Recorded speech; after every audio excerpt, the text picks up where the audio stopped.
Greetings. Let's see. Okay. Greetings, you guys. So, oh my goodness, my baby, he is up here taking over. Hope you guys can hear me. So, I'm gonna share a message with you guys, a download that I received, and it kind of goes along with a reading that I did like a couple years ago that I was led to go back and listen to. So, hello.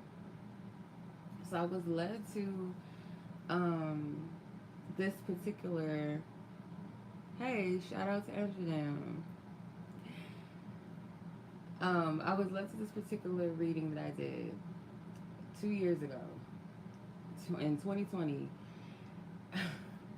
I don't know why, but I was led to go back and listen to it. And as I was listening to it, I was still getting downloads. So before I even watched this video, before I was even led to go back and listen to it, I was like laying in my bed. I was in between sleep this morning, and I seen a vision real quick. Like it was no, sorry. At first, actually, I heard in my spirit, like from what I could gather, because if you ever receive like dreams or downloads, like right when you're in between sleep, like you're about to go into sleep, or when you're about to wake up out of your sleep and you like hear things, or you see visions, or you're still kind of in that dream state, but you know that you're not asleep anymore. It's kind of like that. And I heard something about like working against or plotting against the great pair, and then spirit showed me the great pair. It was a statue of a couple. It was, I think it's a famous statue. I ain't getting into that because yeah, I'm not gonna like say what it is, because I'm coming on here sharing this message to deliver to you guys. I'm removing myself out of it because I'm just like right now when it comes to love, I'm just not in the space. Like it's something that right now is just like whatever. Like I just whatever. So sometimes it can be challenging for me to come on and deliver love messages. It's not something that um, I like to do all of the time. I love to help people. One of the things that I have the gift of helping people with is love and relationships, and you know, helping people, you know, in their singleness and stuff like that. As I'm still, you know, I'm in my journey, my singlehood journey right now, and it's not always fun. It's not always easy. Um, so I'm getting this message for you guys. There's some things in it that I feel like, yeah, of course, you know, collective, we all resonate with it. But I just want to just deliver this message for you guys, um, because when I say certain things, people misconstrue it. Um, People will kind of put their own thoughts and spins on things that I never said, and people think I'm talking about them, and like it's not that deep. Like that's some like crazy shit, like some Ryan Gosling shit. Like I don't know if you guys ever heard that story about Ryan Gosling and his he had this alleged stalker or whatever, this lady, I guess, that was going around harassing him and his family, threatening him and his family, and saying that they're twin souls and stuff. Like that type of shit is crazy. So when I come on here and like share certain things, like some people just take it too far, and I'm just like, unless I say some names or something, like just like no, just stop for real. So yeah, this is a message for you guys. It has nothing to do with me. I want to be removed out of it, and I just want to deliver it as it is, as it comes to me. So I do have notes, of course. You guys know I always have my notes. So my baby, he's in the way, so we're just gonna use him as a table. um. So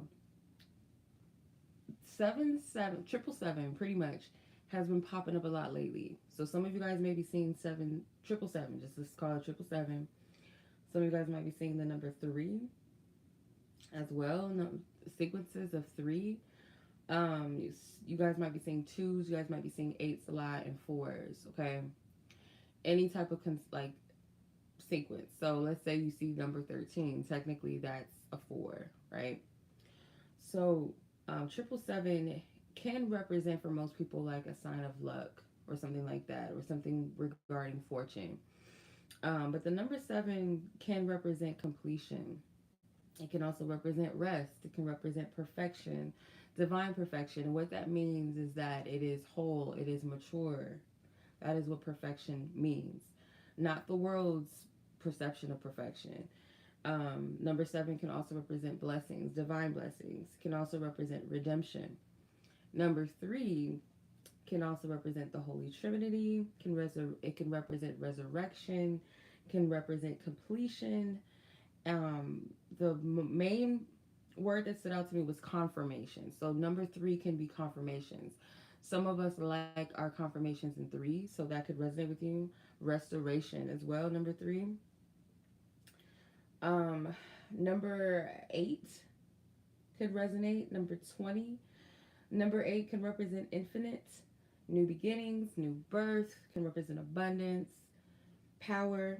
The number two or number 20, because essentially number 20 is just a two, can represent unity, redemption. Did I write that? I think I wrote that word twice. So redemption could definitely be a meaning for somebody. Can also represent a higher calling. It made me think of the judgment card in the tarot, which is number 20. So higher calling or a calling period of significance. So those numbers might resonate with you. Those phrases might resonate with you. Probably going to channel and download the message as I'm getting it. So, yeah, another thing that came to me too, after I saw this statue. Wow, you're seven. That's interesting. Um, isn't Erica Badu's son named Seven too? That's interesting. 744 and 256. So I'm getting something with like union too. This is why I'm even here to like get delivering this message to you. So I also saw a vision of Union Station, specifically Union Station in Los Angeles. For some reason, that always stands out to me. I think there's Union Stations in different parts of at least the United States. Understanding, there is a um, yeah, there is I think quite a few of them in the U.S. if I'm not mistaken. But this particular one stood out to me because I remember every time I go to Los Angeles, for whatever reason, I pass by this particular station. So I wrote that down as far as the significance of those keywords, union and station, and even the meaning of prophetically what buses or trains mean. So I'll get into that too. So Union Station, I wrote the address down too. I even got like a message even in that. So Spirit be taking me there. It's interesting. But anyway, Union Station, another thing too that stood out to me about the Union Station was its clock tower. I think it has two clocks on it. The clock tower that they have at the Union Station, if I'm not mistaken. It's like one in the front and there's one on the side, I think on the left hand side of the clock tower. So that stood out to me as well. So stations, by definition, a station is obviously a place of stop, like a stopping place or transportational route. Um, the second definition that stood out to me more so though was it says to put in or assign to a specific or specified place for a particular purpose. That stood out to me. So station, second definition, put in or assign to a specified place for a particular purpose. Okay, so just keep that in mind. The word union, it should be obvious. It represents joining or being joined. It can represent a marriage. This particular definition stood out to me though. It says organized associates of workers formed to protect and further their rights and interests. Okay, an organized association of workers formed to protect and further their rights and interests. Keep that in mind. Um, Trains or buses can represent spiritually or prophetically, can represent influential in ministries. So if you look up the word ministry, you might get more into that, or purpose, or an assignment, a divine assignment, or purpose, or calling. It can also represent big ministries or large industries. Can also represent getting to a destination or destiny. And it also represents movement of God as well. It can also just represent a place of like travel or journey, a means to your journey. Clocks prophetically obviously represent timing, so it can represent a time sensitive thing, can represent divine timing as well. So going further into like the Union Station, so I don't know why I was led to look up the address. I just was. The address was 800, the number, so that's where I got the 8 from. And I think it's Alameda. Hope I'm saying that right. It's Spanish. It means a public walkway or a paved public. It could be a paved. What is it? Sorry, paved public lake or walkway, waterfront built. Can also represent um, a place where next to the sea or river. And then I'm like, wait a minute, spirit, not river, because last night when we were on our way home, I seen a car in front of me and it had the license plate exactly this River 20. And I just kept looking at it like River, like why River 20? It just stood out to me. And I remember it very vividly, like just River 20. So, river within itself prophetically can represent the movement of God, can also represent the flow of the Spirit, can represent a journey, can represent blessings of God. On the flip side of it, it can also represent trials and distress. So what came to me was the Jordan River in the Bible. The Jordan River within itself is a whole nother story. I'm not gonna get too far into that. But I heard be careful of complaining because that can form ungratefulness. That comes from a form of ungratefulness. And when you're ungrateful, you start to curse yourself. You start to curse God or spirit and say, this is unfair. Why are you doing this to me? Oh, my life. You start cursing. You start speaking curses over your life. You have to be very careful of complaining. Again, it is a form of ungratefulness. And we're all subject to it. We're all capable of getting into that place, especially going through a journey. It's not always easy to get to that quote unquote promised land, whatever that may be. In this instance, a love journey. And I'm gonna be transparent with y'all. Like I've been single. How many years have I been single? I think I've been single since my baby was 4 years old. My baby she's 12 now. Like she's a preteen. So that's a minute.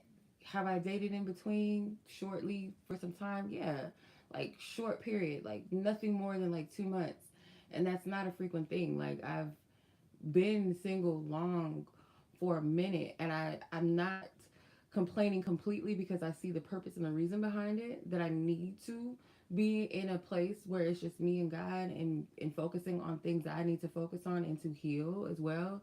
Because like if you're trying to rush your process and you're trying to get into a situation before it's time, it's just not going to work. You know what I mean? Especially if you're praying for a healthy union or you want an intimate relationship with someone. You can't force that. You can't force the process of that. You know what I mean? You want something real, you want something healthy and stable. It's going to require work within you as well. You know what I mean? And not to say that you have to be perfect as the world says perfect without these flaws and oh, my past has to be squeaky clean. No, we all have a past. We all have things about ourselves that maybe we're not completely happy with or proud of or whatever the case may be. But because unconditional love is not about perfection. Um,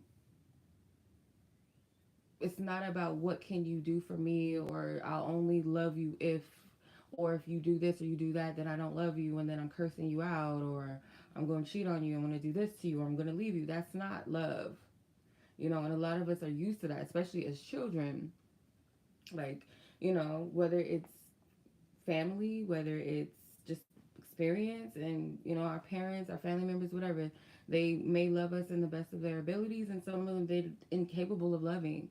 So there's a lot of childhood trauma that has to be healed too. So yeah, this message isn't for everybody, obviously. But take it as it applies to you. So I'm just gonna read my notes and then I might pull cards. Like I said, I'm gonna just be transparent too with this. Like I'm not always in the mood to read tarot, like and read cards. Like my gift is, I'm not stagnating my gift and limiting my gift only in cards. I'm not a fortune teller. That's not my, it's not me. So when I read tarot, it is for the purpose of helping people, to help them see things maybe that they're not able to see or interpret, because essentially, like, we all know the answer before we even get it. We just need confirmation, or we just need understanding or interpretation of what we're receiving or getting. And that's what, people that are being used as a voice for the divine to help people. That's just all we are. We're just bridges between the spirit and another person. That's all we are. So my gifting is not solely in the cards. I do not want to be limited to just sit on here all the time and just read tarot. Even if that's how you identify me, maybe you came on my channel and that's what you were used to, me reading tarot.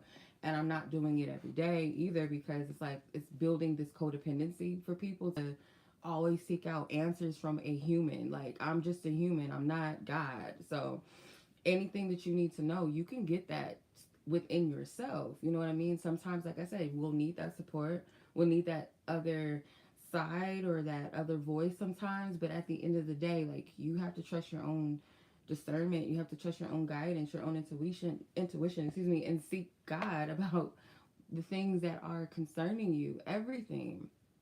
We put too much power in everybody else outside of ourselves, whether it's prophetic voices, whether it's readers, whether it's the news, whether it's astrology. Like, don't do that. Like, and I feel like people get the Bible mixed up when they say that, oh, it's evil, it's demonic. I feel like, yes, to an extent, when people place these things above God, when you're placing a human above God for answers and truth and clarity, it's not how it works. So, yeah. But long story short, I feel like the message here, and I'm going to jump right back because I forgot that video that I was referring to that I did 2 years ago. There was a scripture that I was given, and the scripture was Matthew 18 and 19 through 20, which is, let me see. I'm going to read the New International Version of it. So it says, again, truly I tell you that if two of you on earth agree about anything they ask for, it will be done for them by my Father in heaven. For where two or three are gathered in my name, there I am with them. So, like, these divine unions, when you are standing in agreement, that represents joining together, that represents union. When you guys stand in agreement with that, whatever it is that you guys are, whatever the purpose is, whatever the goal is, when you guys come together in the divine, power moves. There's also, I'm also getting something too, going back to the number three, two or three. So you're powerful on your own, you're powerful with your partner, but you're also even more powerful as a unit and as a network with others who are like-minded, like-spirited, like you and your person. You guys are powerful in that sense. And why I'm getting now the download, why Spirit gave me the plot against the great pair. I can't remember exactly how it came. I put it as a thumbnail. Why there's a plot against divine unions. And I'm not speaking from this from a place of codependency nor idolatry of soulmates and twin flames and all that. I'm not speaking from that space. I'm speaking from the place of divine, why love in itself. It's beautiful when it's shared between two people. It's even more beautiful when you love yourself. Your relationship with yourself is the most beautiful relationship. Next to you and God, your source. Then between you and others here on this earth. It's beautiful. Especially seeing two people come together and love. And how that love influences others. How it influences and impacts other people around you and inspires them to love themselves, or it inspires them to seek the love of God, or how it inspires them to be a love and of service of other people around them. That is divine love. That is what that is. And why divine love is being attacked so much and why nowadays everybody's trying to hype up, being players or being thoughts and doing the most out here and sleeping around with this person and that person without any thought, and this so-called freedom with your body. I do what I want with my body type of stuff without conscious and without integrity sometimes, is because it caused division. It causes separation as a humanity. Like, it does. People that operate in that energy, in truth, like if you really think about it, these are people that do not have the most, I'll say, like the people that like have to sleep around with everybody or have to have this partner and that person. Oh, I'm a player and all that stuff. That comes from a wounded space. It gives you a false sense of control over yourself, or you're untouchable, your heart can't be tapped, you can't be swayed, because people look at love as weakness, and it's the furthest thing from the truth. Love is not weak. Love is very powerful, and it's very courageous at the same time to love.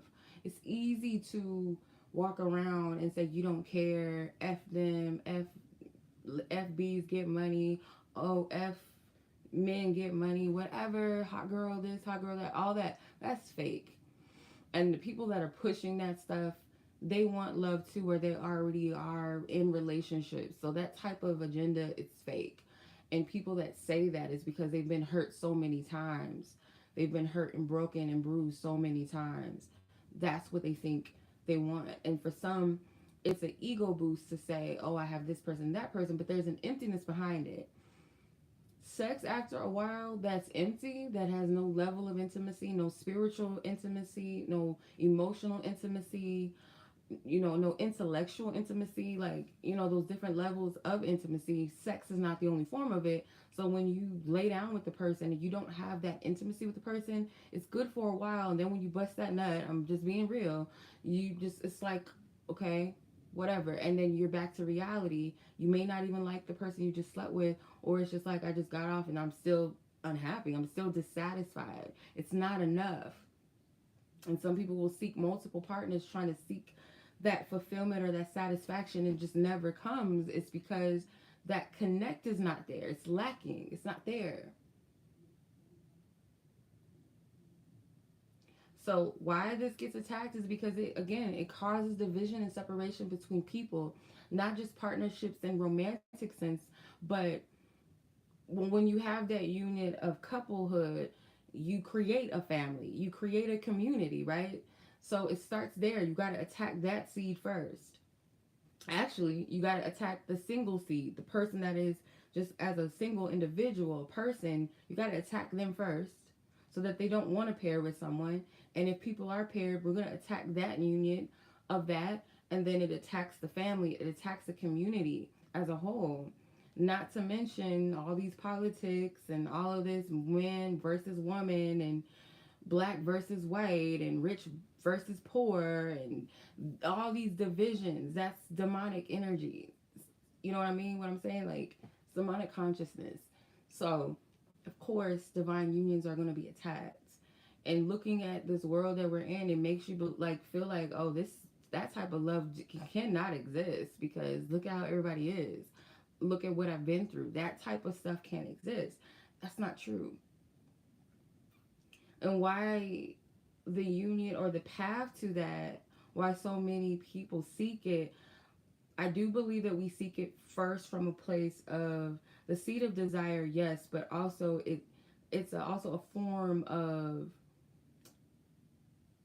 it can be a form of codependency a little bit. I've noticed this, and I have to be honest, even within myself and people, in the past that I've worked with when I was doing the whole twin flame readings and stuff like that.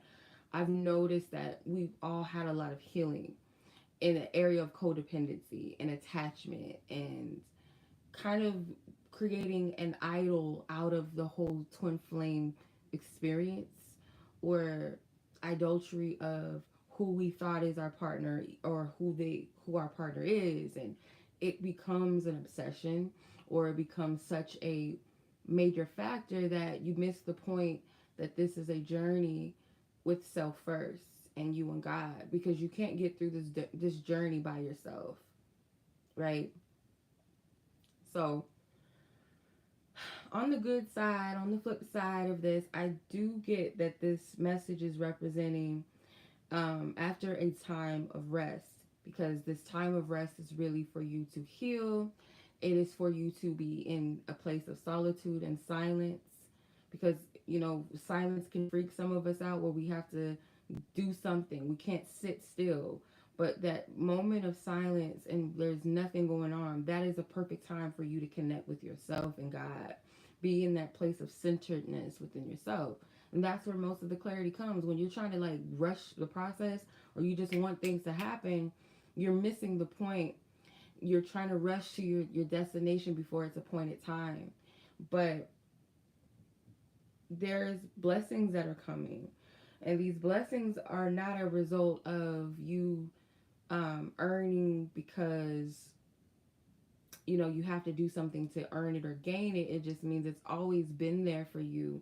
It's just a matter of you showing up for it. And again, that goes back to divine timing. Okay, so you will receive a lot of confirmations, if not already. There's so many things, like, you're bombarded by it. And I always say this, like, there's things that you can't explain.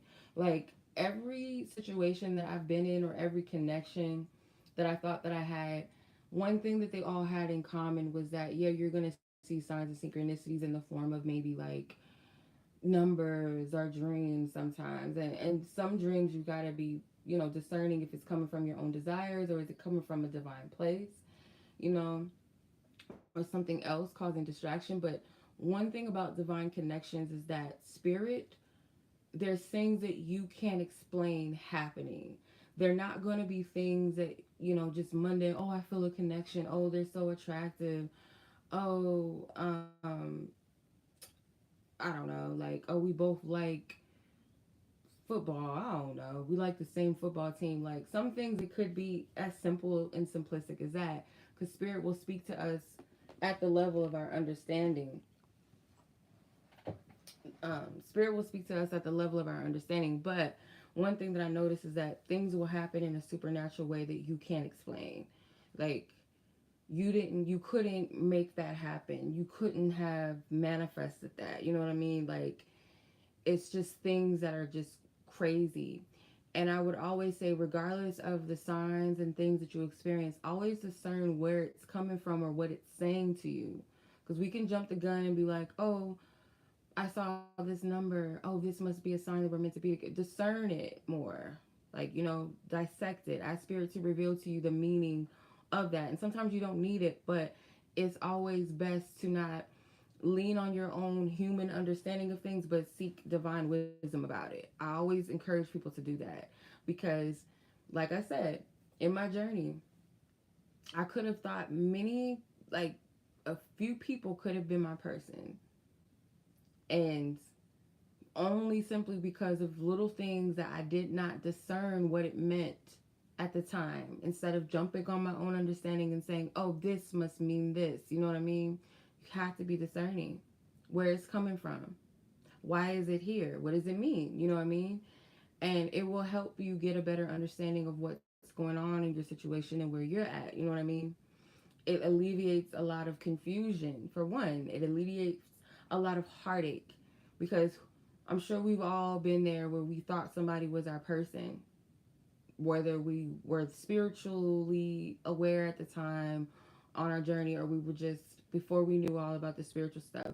I'm sure you thought that. And then you get your hopes up, and then you're like, oh, damn, I thought, you know what I mean? But also keep this in mind too. Every person you meet has and holds a significance in your journey. Every person.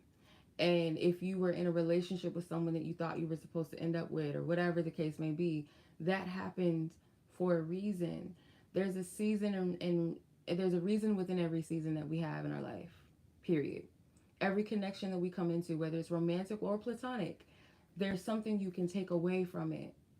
There's some sort of wisdom in the experience that you can take from it. If you're bitter, you know, you're doing yourself a disservice. I can't be mad at those men that I thought was my person. You know, they held a significance. If I look at it, they held a significance. They helped me with my journey. if I look at it in hindsight. But if I dwell on it and be like, oh, F him, and oh, let me just be this bitter, like, yeah, allow yourself to heal, you know, feel what you feel. Like, you're gonna be mad at yourself, you might be mad at them, you might feel like they played you, and maybe they did. But your healing is so important. Like I said, this journey with yourself first and foremost is the most important.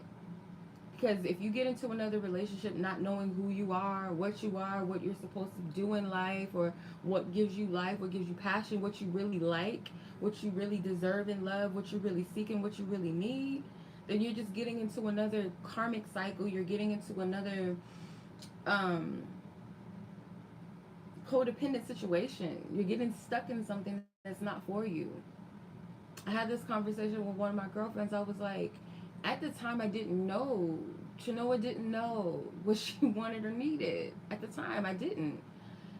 And I feel like I still, you know, have to open myself up to it. But in this, like, what I do, who I am, the person that I'm supposed to be with, they can't just be no average dude. They cannot. And what I mean by that is, like, spiritually, they have to be spiritually sound. They gotta be in tune with God themselves. They have to have a relationship with a higher source, God.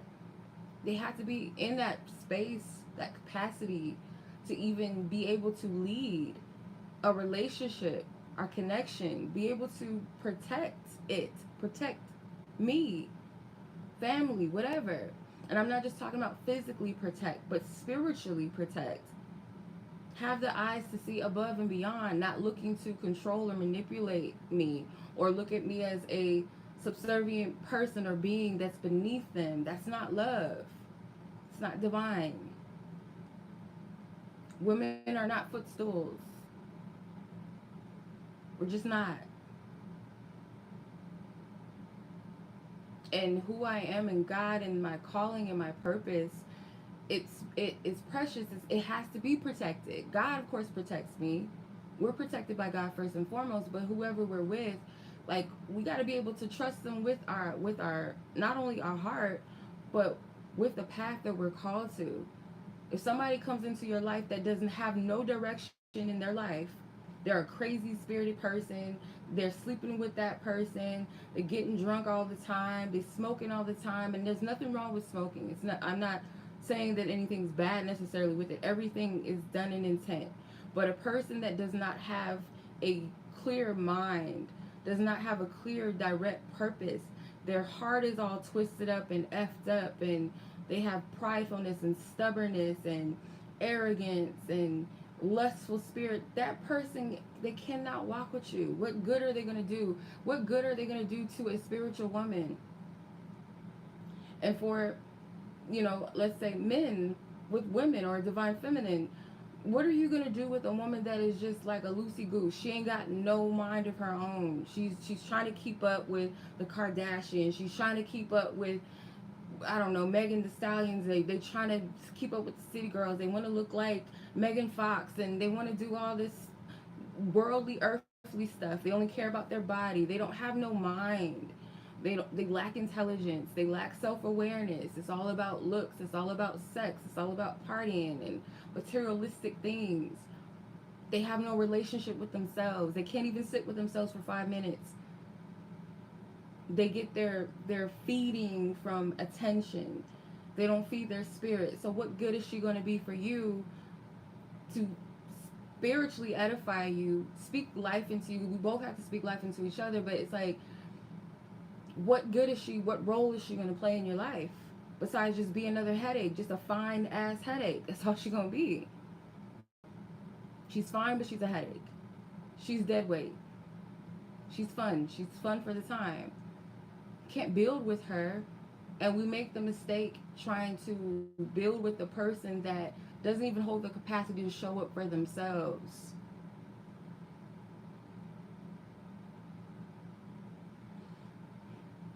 And I understand that some people's journey too may be that they are paired with someone that may not be all the way where they're at, or where the level they think they should be at on their journey, and spirit may be working to heal and like fix that person, but it's not your job. But I feel like we have to be very discerning and careful of that, especially as empaths. you have a tendency to always want to play mommy or daddy to somebody, whether it's a friend, whether it's a family member of yours, or whether it's a lover. And it may not always call for that.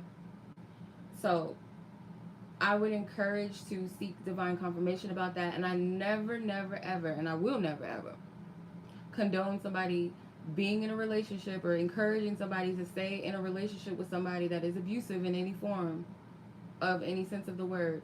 Because love, that is not love. Someone that is abusive towards you, someone that's clearly showing that they hate you, any person that can sit there and call you out your name, put their hands on you, purposely try to tear you down, they don't love you. That's not love. And you deserve way more than that. You're not a piece of trash. Like, you know what I mean? People handle trash better than they handle people, like recycling and shit. Like, people are so adamant about that, to an extent, because that's a whole other topic. But anyway, people will treat dogs better than they do people. You don't deserve to be treated like you're lesser than by someone. That's not love. Because you think that you love them, or maybe you really do love a person, but that's not the love that you deserve, sis. Or brother. You don't deserve that. Like, a person. And then another thing too, I can't stand this, like, and I've dealt with this where I've had a partner that used to like talk down to me, tell me my desires and the things that I wanted to do was lame or was whack.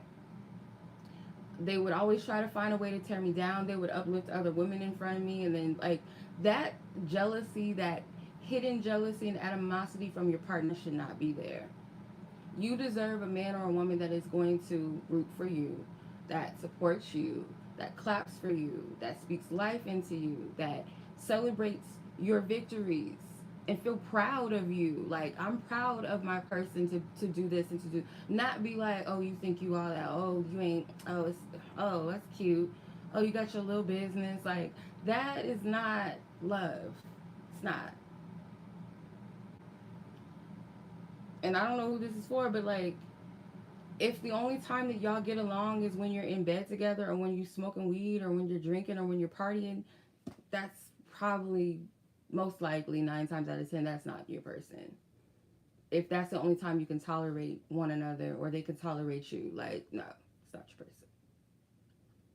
You actually have to like your person. You know what I mean? Like, if you don't like your person, you can't stand, like, that's not your person. And not to say that they won't get on your nerves from time to time, but hell no, that's not your person. It's not. It's not. It's not easy to choose the path to say, I'm not going to settle, I'm not going to just sleep around, or I'm not just going to date this person or that person just because, like, it's a waste of time. Like, give yourself that peace to just be with you. Hey, sis. Just give yourself that time to just be with yourself, because as long as you're trying to seek this man or this woman and that one, and all of that, like, it's too much. And sometimes you got to have that season of just being with yourself, so that you're able to be clear with where you're at on your own journey. Sometimes dating can be a distraction. Sometimes it can be, unless you know how to, like, compartmentalize your time, prioritize your time, whatever. But for, like, sometimes it can be a distraction, especially if you start getting attached to people and things like that. And I always say this too, like, understand and discern what season you're in on your journey, always, especially with your dating season, or when you're in just single season, or when it's almost time for you to get into a union. Because I feel like for some of you, not all of you, I'm not going to say majority, I'm not going to say a small few, I'm not going to say that, I'm just going to say some of you, a select of you, um, I feel like you guys are close to being in your season of union and partnership or marriage, whatever you want to call it. I feel like you're close to that. You're at the tail end of some sort of cycle. You're close to your completion of your cycle. And you don't want to miss, but you can't miss what's for you, but you don't want to delay further a process or a appointed time by distracting yourself with a momentarily connection or seasonal connection, because it's like you're wasting your energy with that person, and then you got to get over the fact that, okay, I'm not going to be with this person anymore, and then you're going to try to get into union with somebody that um get into union with somebody that is for you, and then you got to deal with the fact that you just cut cords, or you still got to cut cords, or release a soul tie to somebody that you messed around with just for a temporary season. It's okay to be with yourself. It's okay. Like, it is. It's not easy. No, it's not. It's a narrow path. Like, it's easy to just like date around and stuff. But if you're close to your time or your season with coming together, like, you don't want to have any attachments on you. You don't want to be emotionally attached to somebody, or have somebody all up in the mix, and then you got to deal with that. Like, just get yourself ready. Get your mind and your heart and your spirit ready, or continue to do the work to prep for that type of connection. Because if you resonate with divine union, and I'm going to go back to the definition of union, or one of the definitions of union, it says organized associations of workers formed to protect and further their rights and interests. It is a organization, if you will. It's a divine organization when you come together.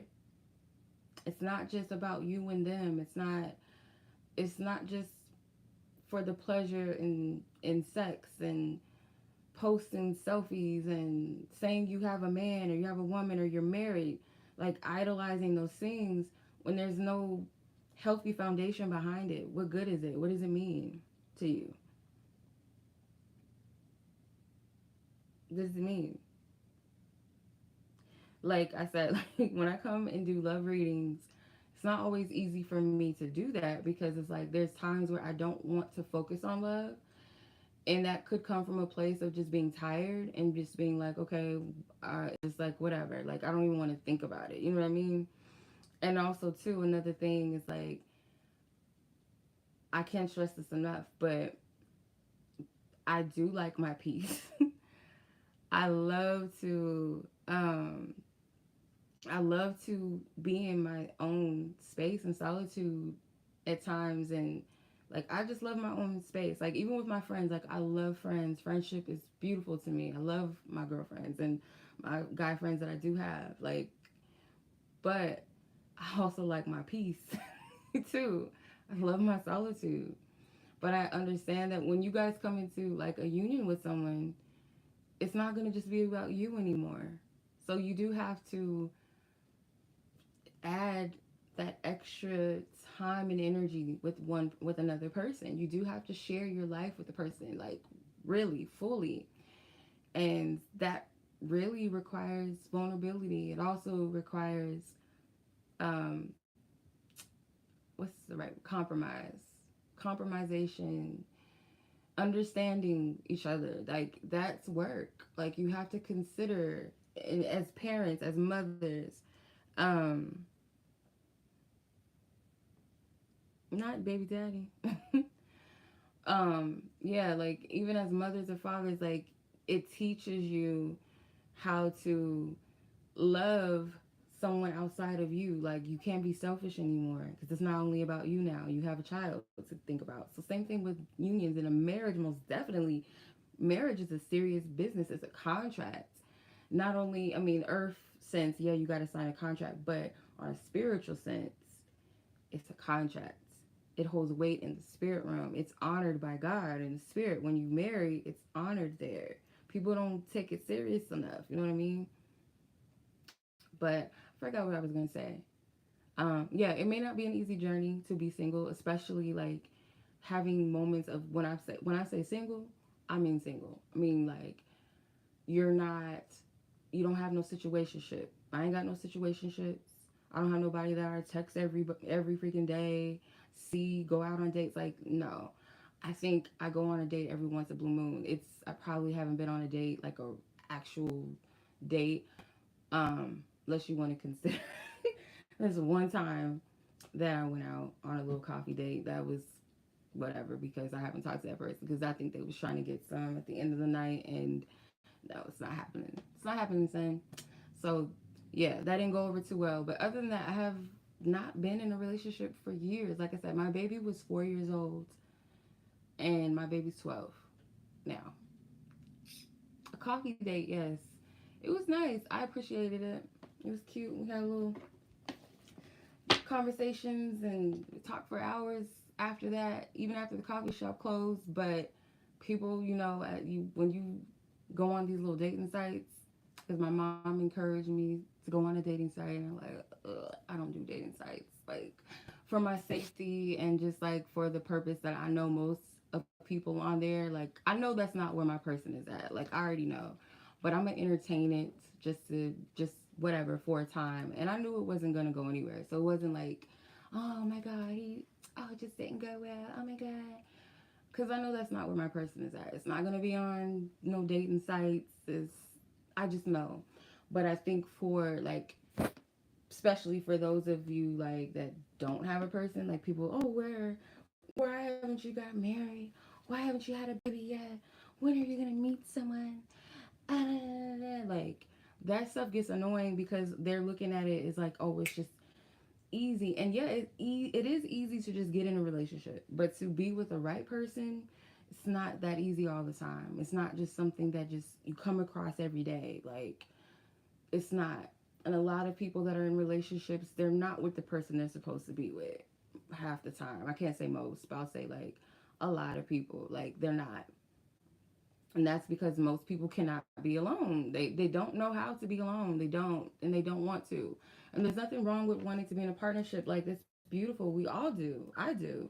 But not from a place of desperation where I have to have somebody. I need to be with somebody. Like it has to be this. It has to be like, no. If that was the case, I would already be in a relationship. Trust and believe. I would have gave up the panties already to somebody. Like it would have been a done deal by now if that was the case. No, I'm not desperate. Not. I like my peace. I like sleeping at night. Not, dealing with the fact that I gotta worry about that I'm with somebody that's a fucking asshole. You know what I mean? So, or somebody that I barely like just to say I got somebody, or just to say I'm getting D every night. I'm good. Like, it's not that serious. But for some people, it is. But if you are afraid to just do that thing on your own, it's really, and I have to be transparent. I have to be honest with you guys. If you're avoiding being single completely, silencing out the distractions of this man or this woman because you don't want to be by yourself, it's really because you don't want to deal with yourself. You don't want to sit with yourself. A lot of times, oftentimes, it's an avoidance of something. If you can't be by yourself, you don't know how to sit with yourself, you don't know what it's like not to have somebody in your phone or your DM or in your bed, or take like, that's something's with that. And this isn't me being judgmental, because I can't stress this enough. Like, if you're in these loops where you find yourself constantly conflicted and confused because you're taking on all these energies, you're talking to all these men and these women, and even though you might think you're the player, you think you're the shit, you got it like that. Like energetically, we're exchanging with people constantly. Same goes when you're at a workplace and you're talking to multiple people, you're shaking hands with this person and that person, you're touching this and touching that this person touched already, and then you got all these energies. Like when I used to work at a call center, those are the most stressful places to work at. I can't stand that shit as an empath. That is too much for me energetically. I cannot do it. From the people in the office, all those energies.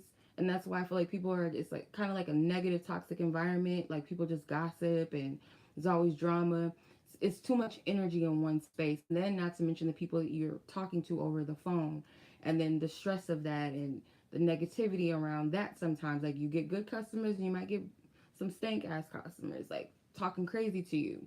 So that energy is floating in the air. It's all this energy. I used to have to take crystals and stuff and sit it on my desk, like just to balance out my energy, pray before I go in, because I used to get heavy anxiety from working at call centers. But if you think of it that way, it's like that's a network. So if you're dating multiple people, different energies, especially letting them into your body or entering into someone else's body, and you're exchanging all those different energies, You haven't cleared the last person you slept with, or you're sleeping with multiple people in the same time frame. That is conflicting. And there's all this confusing energy, and it's not always you. So that's one of the beauties of not sleeping with people. And people might think that you can handle and maintain that. Cool, sis, bro, whatever. Cool. But it is far more peaceful when you don't have all those energies in your field causing confliction and confusion. When your energy is clear, your space, your channel is clear. So when the right person comes, because sometimes I do believe this too, it's hard for you to discern who's for you when you're constantly dealing with this person and that person, and you're dealing with all these different counterfeits. They may resonate with certain parts of you. They may resonate with a part of you that is, ambitious, that is creative. And then there's a part that they may resonate with, a part of you where you guys are trauma bonding. You know what I mean? And it could feel like, okay, this is the person for me. But there's always something inside of you that knows that that's not the truth. It's not the case. It's something that's missing, for something that's not quite right. But because you're caught up in the energy, you get confused. It's like, is this my person? Is my person? So eliminate all of that.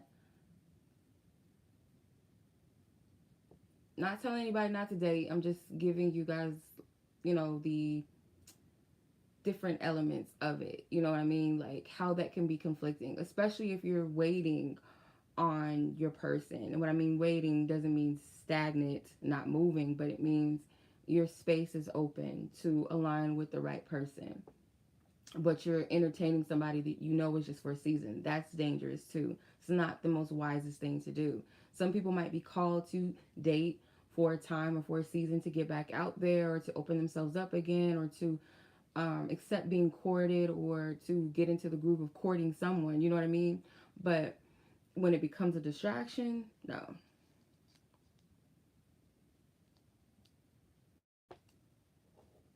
So, yeah, it's not always easy, but like I said, discern what season you're in. Like, spirit, what season you having me in? What am I supposed to be doing?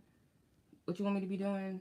Do you want me to talk to this person, that person? Because you're going to be attracted to people all the time. And as a spiritual person, spiritually aware person, because we're spiritual, period, but spiritually aware person, man or woman, you're going to have attractions to people, and you're going to wonder, okay, why am I drawn to this person? Because you're spiritual. You know that it's more to what meets the eye. So you want to know what the attraction is to the person. There's nothing wrong with that. Just be mindful not to entertain it any further and then be disappointed when it's not something you think it is. You know what I mean?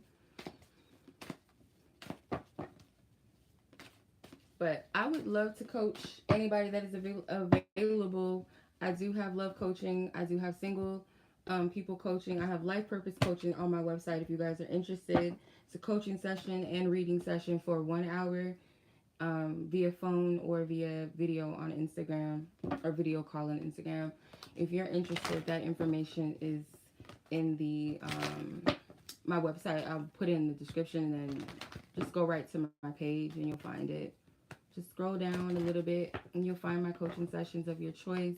I would love to coach some of you guys. I do feel like a lot of you guys are very close to union, especially if you've been in this place of just preparation, just dealing with yourself, like sitting with yourself, focusing on yourself, or you really want to know where you're supposed to place your focus at this time. I do believe that, it's close. And I don't want anyone to think that you have to be perfect, because none of us are perfect. It's not about perfectionism from the world standpoint. Divine perfection just means complete. It's a complete of something. Something is completed, or something is matured to a certain degree or a certain level, or that is required. You know what I mean? So it's not that perfection where you can't be, because some people, your healing could very well, some of your healing, I'm not gonna say all of your healing, because you don't want to be codependent, but some of your healing could very well come from a person that you're supposed to be with. Like, those movies, like, Tyler Perry, he always got that scenario where there's this woman that's heavily broken and wounded, been dogged out by her husband or her man, and then she meets this blue collar man that just comes in and just saves her life. You know what I mean? Not saves her life, literally, but helps her to open up. And sometimes it could be that way. Like, sometimes people, we're assigned to people's lives for a season to help them. And then there's people that, you know, that are meant to be that safe space. Like, you know what I mean? So your person could very well help you do that and be that. I'll never forget. I was watching a live stream from it's one of my favorite channels. I love it. It's a prophetic channel. She's a prophetic speaker. She's an author. She's a poet. She's really gifted. And she was talking about the story of how she met her husband, and they were both on the live stream. But there was, I think it was another live stream actually. It was a live stream between her and another woman, and they were talking about, you know, how they met their husbands and things like that. And she was saying, like, your person and you don't have to be perfect, because some of the greatest deliverances that you'll ever have, deliverances being healing, right? Healing and freeing yourself from something that was burdening you, that was a stronghold, whatever, what have you, can come from your marriage. The greatest deliverance that you'll ever have is in your marriage. That's what she said. And I do believe that, because again, when two or more are gathered together in God or source or in love, there's power in that. So some things that you may be healing on your own, or, you know, spirit may be, you know, able to see that there's someone that has something that they can pour into you, and or you can pour into them. So to say that you have to be completely perfect to be loved, that's not true.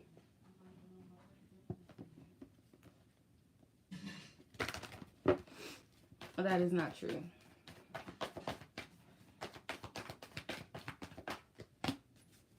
I love this card. I have a newfound love for this card. So the retreat, I don't know if you guys ever noticed this elderly man with this woman, this bride. I used to look at this card and think that it was a married couple in retreat. But when I did a reading for someone the other night, I noticed the fact that this actually is an elder. And I got this feeling that this was a father walking his daughter down the aisle. For some of us, our fathers may be here and they may not be here. For some of you, your father is in the spirit realm.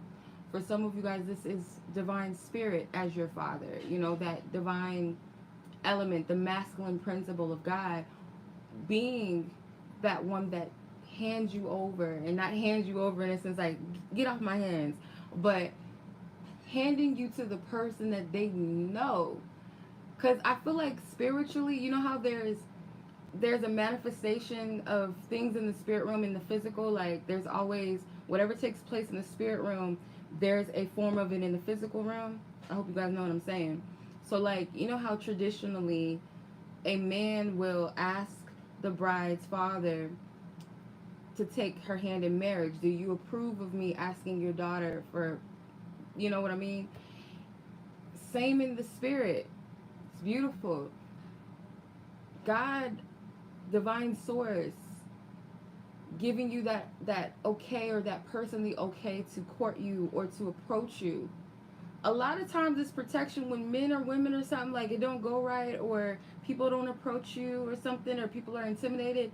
It's because it's that anointing on you. It's that protection. And spirit is like, nah, something in a person's psyche, whether they know it on a conscious level or not, will radiate. Like, it's something that radiates off of people, where other people are like, no, I'm not gonna mess with her, or no, I'm not gonna mess with him, because I wouldn't know what to do, or I'm not called to be that. Or they might feel like, oh, I'm not deserving. Not to say that they're less than, they're just not for you. He or she is just not for you. So when spirit is giving you the okay, and for some of you guys this may resonate, literally resonate. Maybe you saw a vision of you being walked down the aisle or something, maybe literally, or seeing spirit, or seeing your father, whether they're alive physically or they've passed on, seeing them give you away to your person. Or maybe you've seen the opposite. If you are the opposite end, you've seen spirit give you the okay for to someone. and be grateful. That is beautiful. If that's a vision or dream that you had, and even if you haven't, know that that is true in the spirit. That spirit is not,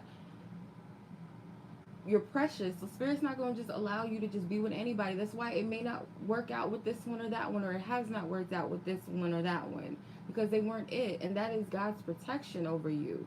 Yes, we have free will, and that's sometimes we just be like, I'm gonna just be with so and so, or I'm gonna just, oh, I don't know, and it doesn't work out. You can't be mad at God. You can't be mad at this person or that person. You know what I mean? Like, we got to take accountability. And yes, the other person could be at fault. Maybe they were pretending. Again, they're a counterfeit. What else are they going to be able to do? They can't produce the real thing because they're not for you. They can't uphold that because they're not it. The person that is for you, whether they have issues to an extent, like they may not be the best communicator, or they may not be the most emotionally open at first, but there's a willingness, and they have something in them that speaks to your spirit. I'm not talking about like people that inspire you and motivate you, because I feel like when you just have that on you, you have the ability to awaken a lot of people. But it's something that in your spirit, or in theirs as well, that speaks to them in the level that nobody else can. I've met a lot of people that have been able to speak into me in their own unique way, in a beautiful way. I've come across prophetic voices, inspirational people, maybe readers I'm led to come across that will speak to my spirit. But there's a difference. It's like almost like when you're, and I can't explain it because you got to be able to experience it for yourself, but like in moments in prayer, or when I'm having experiences with God, that type of pouring into me is at a whole nother level that no one on this earth can touch. Even if they're the most anointed voice, they still are not able to touch my spirit in the way that Holy Spirit does. When I'm in that place, it's so profound. So when your person comes into your life, and when I say speak, I don't always mean out of their mouth, but their energy or their presence speaks to you on a level that no one else can. It's very divine.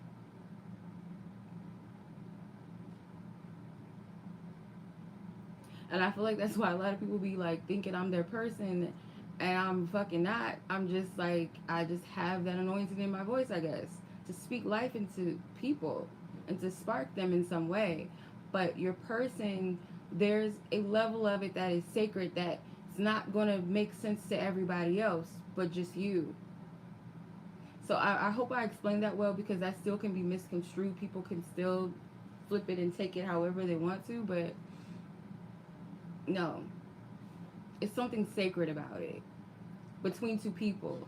It's not going to be just something that you experience on your own and this other person is just like, I don't know what the, it's never going to be like that. If this person is repelling you, they're running from you, they don't see what you see, most likely 9 times out of 10 that's not your person, because you both speak. There's your essences, without speaking, with or without speaking, spark something in your spirit. I'm not talking about lust. Oh, they fine. Oh, when I'm around them, I get butterflies. No, it's something very profound about that person. Something that, like, and it might even be like a part, you see a part of yourself in that person in a way that it's like you see you.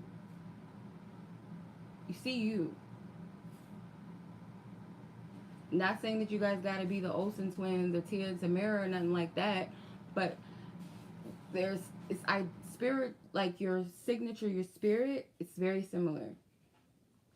It's something that is compatible. You could be a teacher and this person could be a doctor, but there's something within it that it coexists in spirit. I'm not talking about earthly things. I'm not talking about the seen, the physical. It's essence, it's spirit.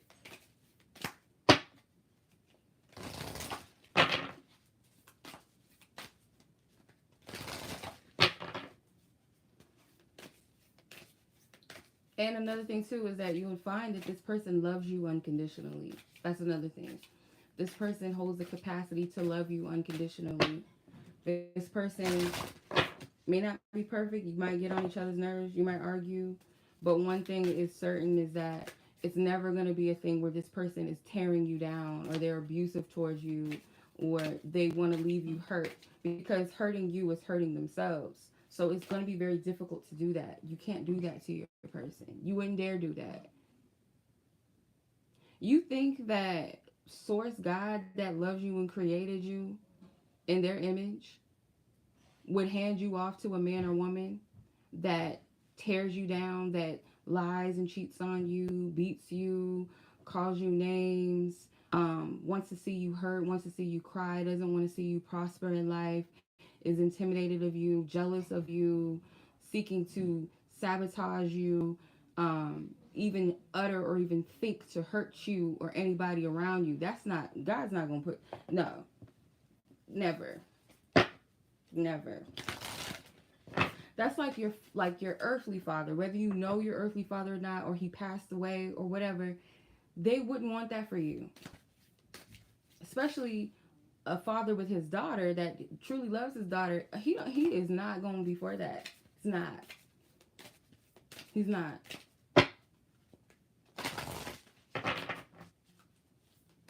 And just like a mother or your grandmother, like those divine feminine energies that are discerning, that can see and can sense. You know how they call them big mamas in our culture, big mamas, whatever. There's different names. They can sense things that other people don't. They always, they be like, I don't like that. Like my grandma, she might be a little, she's a little spicy. She intimidates people.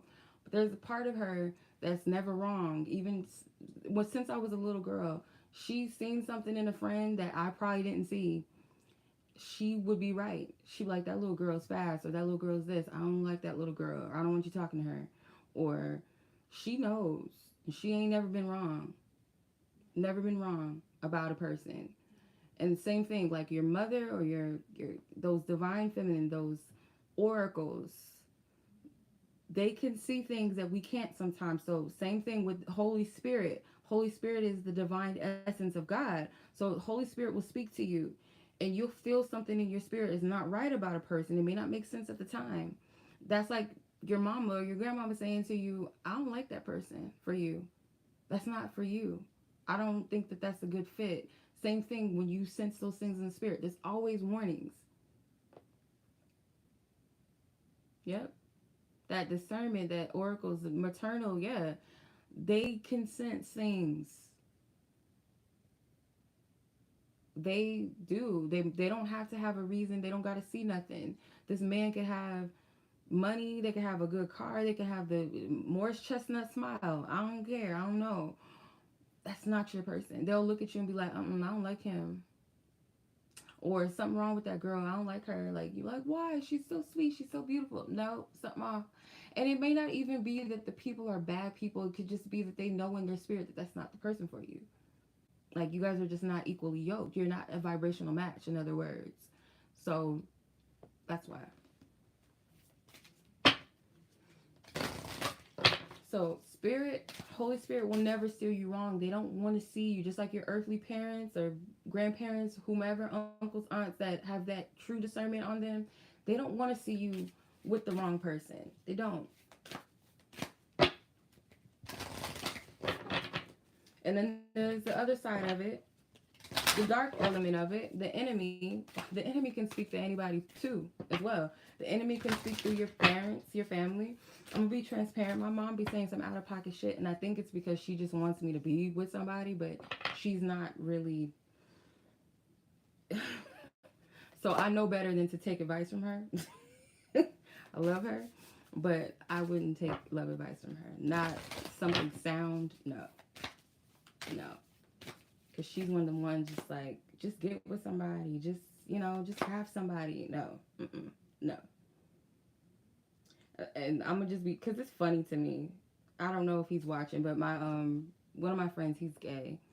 And she's like, why don't you and him just have a baby? so I can have a grandchild. Like, you think I'm that desperate? Like, I'm gonna live with my gay friend. First off, you don't even know that if he would even do that. And second of all, why would I do that? Like, that's just bad. And then my baby gonna be here. It's just delusion. Like, just fucking delusion. Like, what?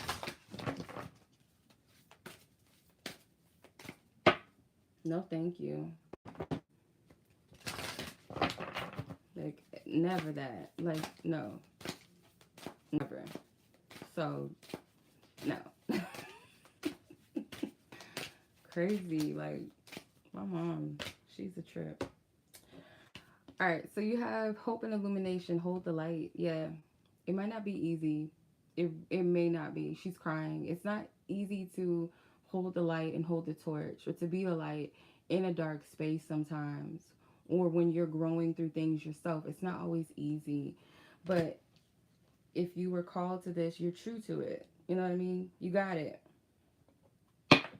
And you may be the hope and the illumination for a lot of people, or those that you're meant to touch. At least it doesn't matter how many people. It could be 5 people, it could be 2 people, it could be 1,000, 100,000. It doesn't matter.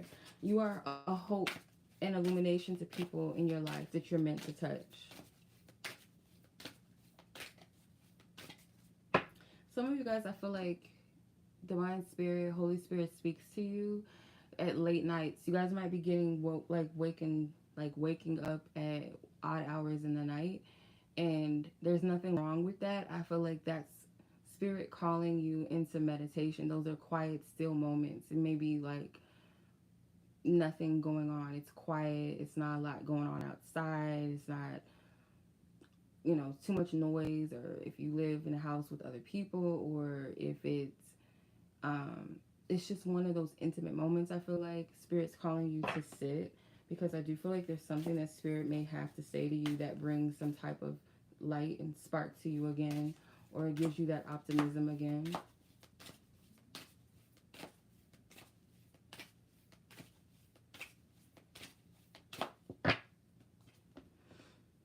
The Cosmic Magdalene. Remember who you are. Yeah. Sometimes you gotta recall back why you maybe started a journey, or why you felt called, or when you were called to something. It could be your purpose. It could be who you are in the eyes of the Most High, the divine, like who you are in essence. I'm not talking about earthly titles. Oh, I'm a doctor, or oh, I'm a this, I'm a singer, I'm a do da da da da. Like, beyond those things, who are you?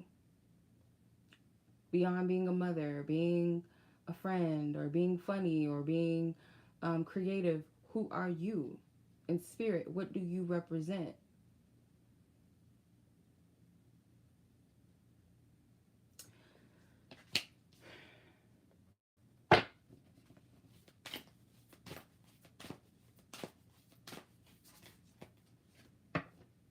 Okay, Joseph, plant your intentions deep. Okay, so another thing too, I feel like, is some of you guys, I don't know why I'm getting this, but some of you guys may be, once you make your intentions clear, so if you are a feminine energy, if you make your intentions clear, there's some sort of masculine around you that by you making your intentions clear, they may not be able to live up to whatever it is that you're seeking, or what you need, or what ultimately what you deserve.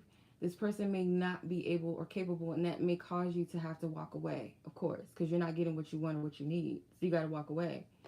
If you are masculine in this instance, where you've made your intentions clear of what it is that you want and what you need, what you are deserving of, it may cause a feminine that's not for you to walk out of your life. And that is okay, because it's making space for what's for you. Getting some type of divine inspired action too, or it could be that that is the divine inspired action, is to state what your intentions are and what it is that you want or what you need with someone or with others. And if people can't not live up to that, that tells you again they're not your person. They're not it. I'm not talking about, oh, you got to make this much amount of money and blah blah blah. I'm not talking about that. It's more of just, it's like simple common things, like some people really just can't live up to. Or it could be, you see marriage for yourself, you see family. This is what your ambitions are. This is what you want for your life path. This is what you see for your future, your lineage. And this person may not be on that, or maybe they don't even know what they want. That's not, probably most likely not it. You know what I mean? And they're going to fall away. They're going to fall away. Even if they want to be that for you, or they desire it, something is just like they're just going to fall short of that in some kind of way. So you have the Angel of Rosalind. I don't know where Rosalind is, but it says, behold the mystery. Love ain't unsure. Exactly. There's a chalice hidden behind this curtain. So for some of you, I'm getting something with, like, your spirit. There's going to be, I don't know.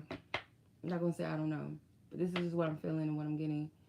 There's going to be some type of divine encounter. It could be like an angelic energy or angelic presence. This is the third time that I picked this up in a reading. An angelic presence that helps you to uncover something in regards to love. It's like something that ministers to your spirit or reveals something to you that maybe you weren't able to see. This could be in your private moments, those moments where spirit is calling you to like sit with yourself, or like meditate, or to pray, maybe even to journal. Sometimes you'll be waking out of your sleep, or you'll feel this urgency to just get up. Not so much like a toss and turning feeling. Sometimes it could be that, but you'll know when it's spirit. You'll know. Trust me when I say this, because this has happened to me so many times, and I be getting downloads. Something will wake you up. Like it will jolt you out of your sleep or pull you. It's almost like an urgency. Like, you got to get up. Like, you don't know why, but you just have to get up. It's not going to be like, oh, I can't sleep. You're tossing and turning. For the most part, when spirit wants your attention and wants to speak to you, it will feel like you're being pulled out of your sleep. Like, you got to get up. Almost like an alarm clock went off, and you got to get up like that. Because there's something that is to be relayed and conveyed to you from spirit.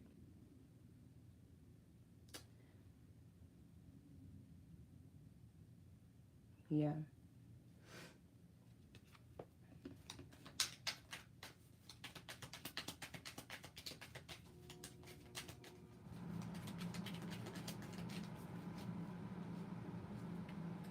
We have King David. I love King David.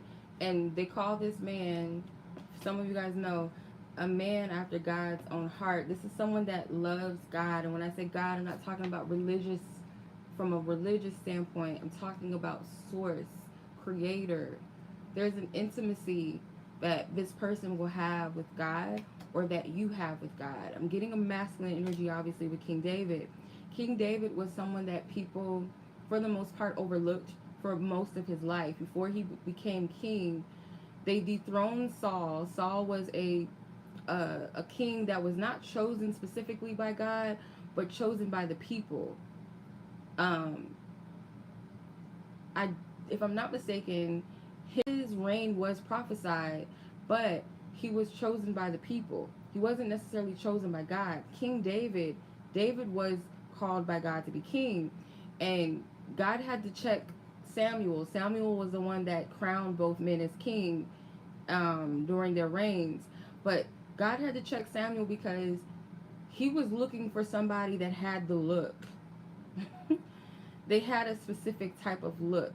They had to be like a certain stature of size. They had to look like, let's say, Beauty and the Beast, how Gaston was this fine, so-called fine. He's not fine to me. Like, there's other Disney characters that look far better than him, but in that movie, he was like the one that all the girls is like wanting and throwing themselves over.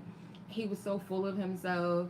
Belle was like not even looking at him. She was not interested in him at all, because Belle obviously was a woman of depth. So she was like, whatever, like, nah.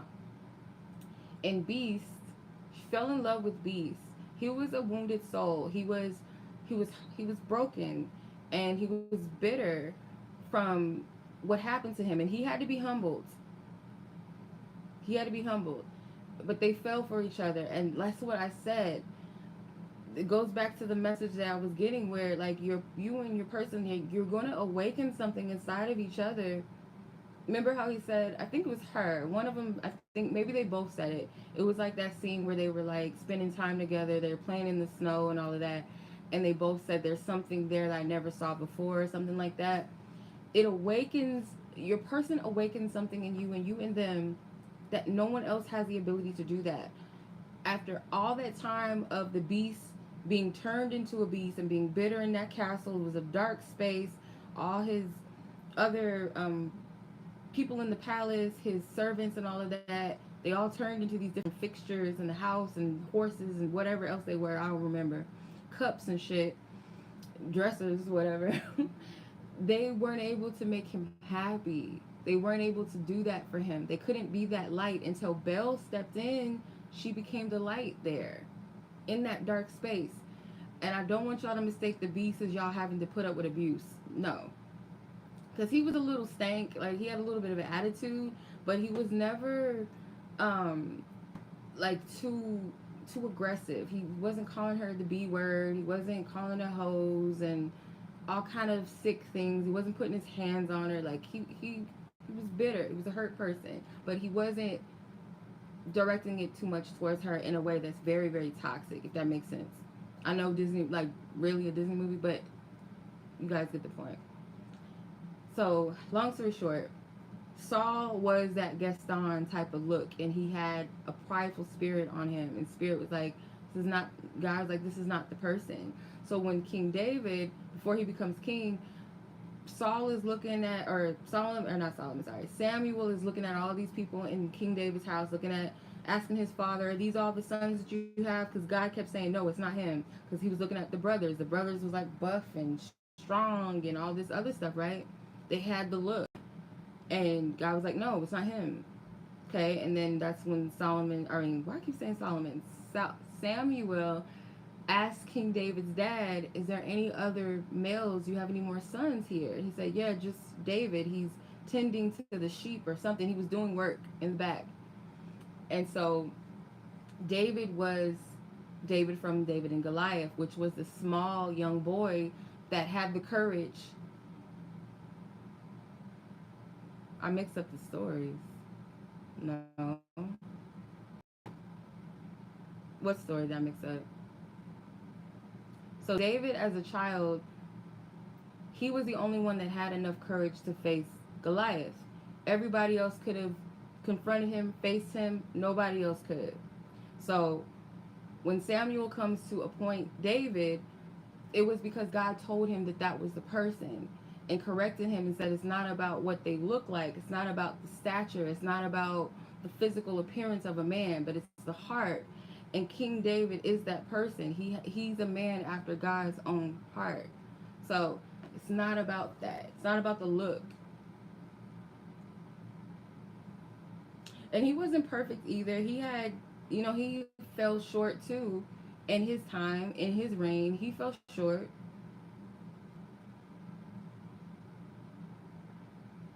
But yeah. So, long story short, I'm going to leave it there. Because this was just like, it just went wherever.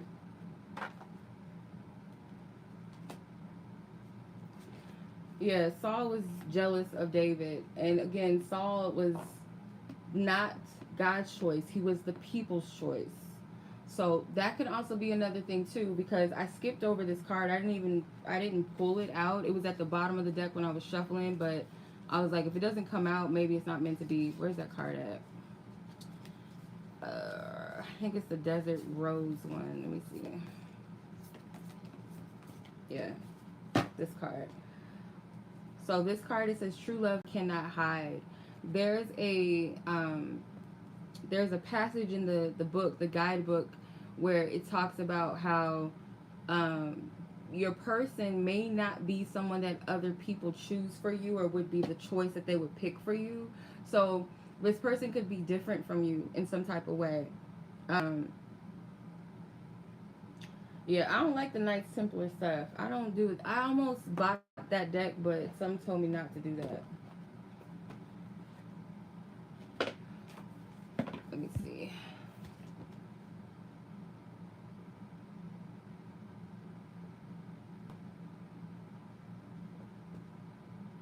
Where is this number 19? Okay, it says to keep your love secret will be difficult. Like the rare desert rose, people see it and sense it. This is another thing too.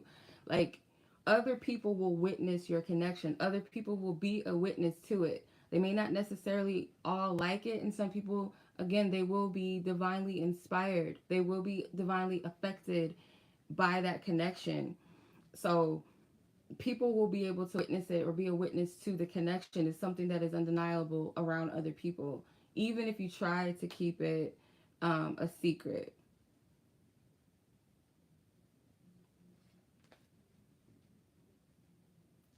So it says, some will share your joy and others will be unable to overcome their shortcomings to be happy for you. So in the legend, the most beautiful rose in the world lies in the desert. It is rarely seen, but it has a mesmerizing aroma that draws those who are lost in the wilderness and have given up all hope. Doesn't that sound like a light in the darkness?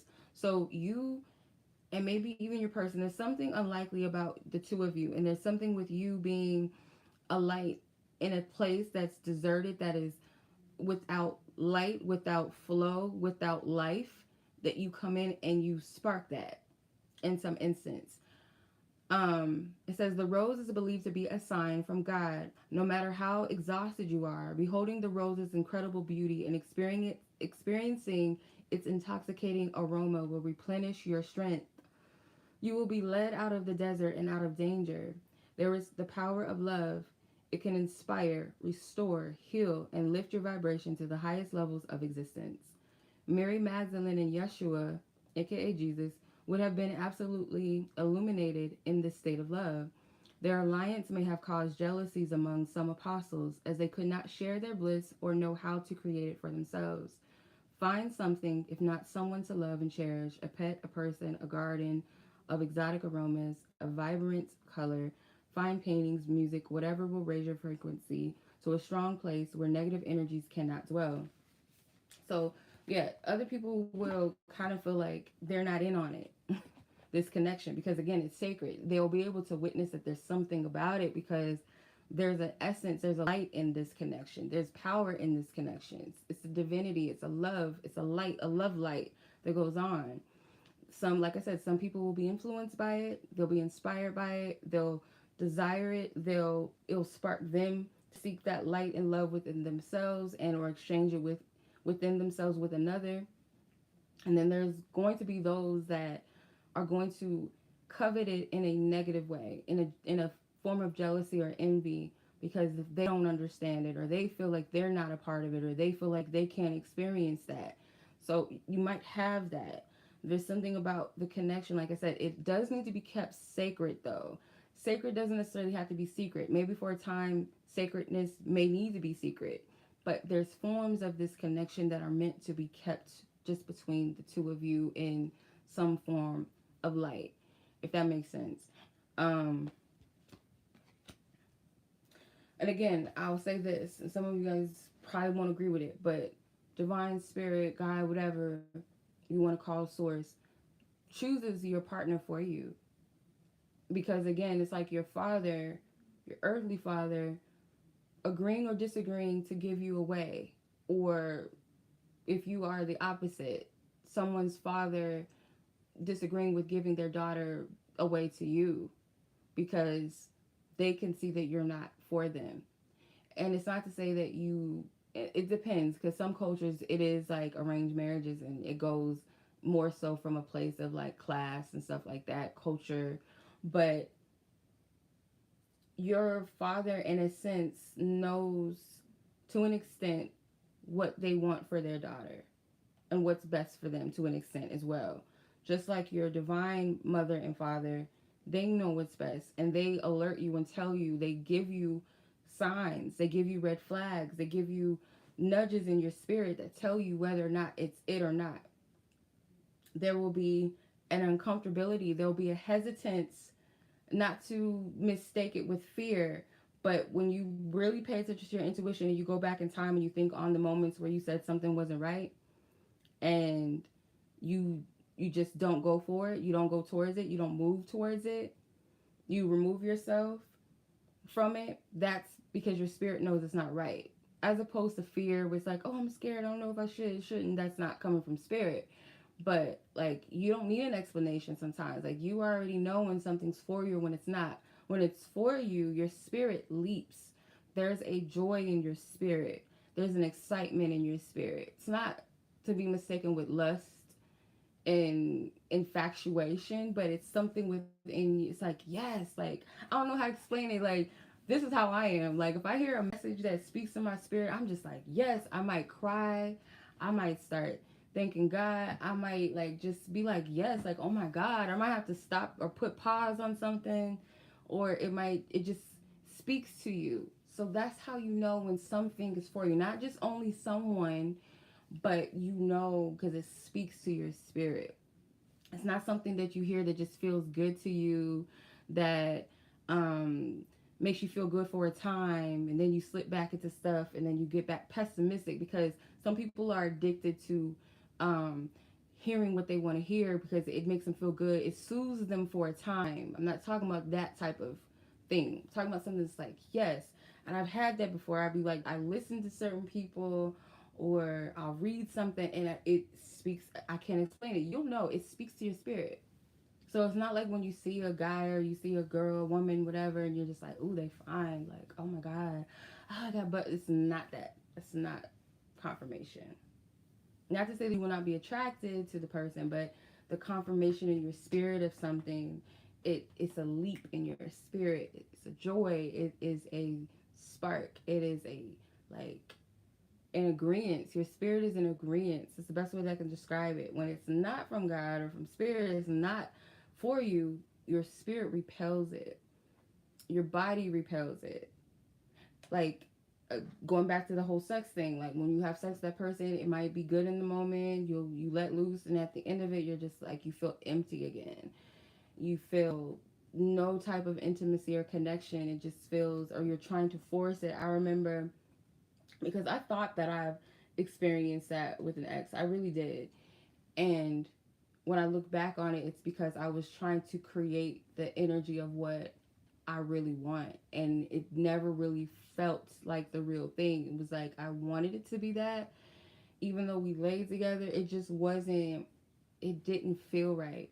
You know what I mean? And after a time, I've just started to feel like disgusted, and I just didn't want to do it anymore, because like I knew I was lying to myself.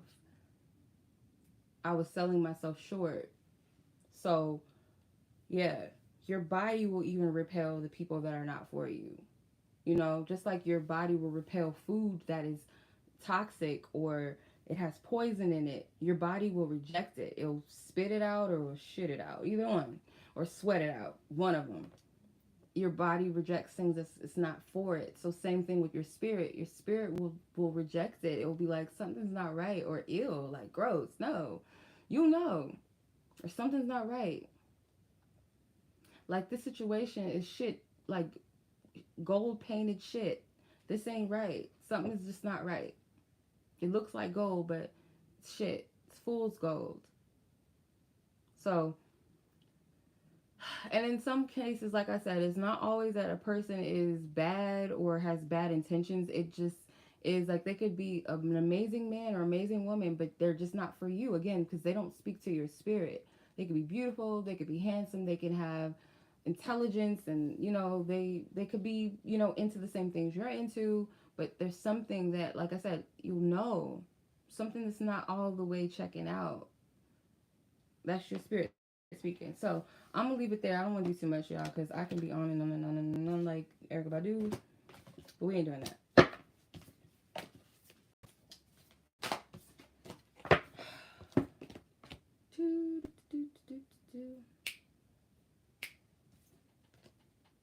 Yeah.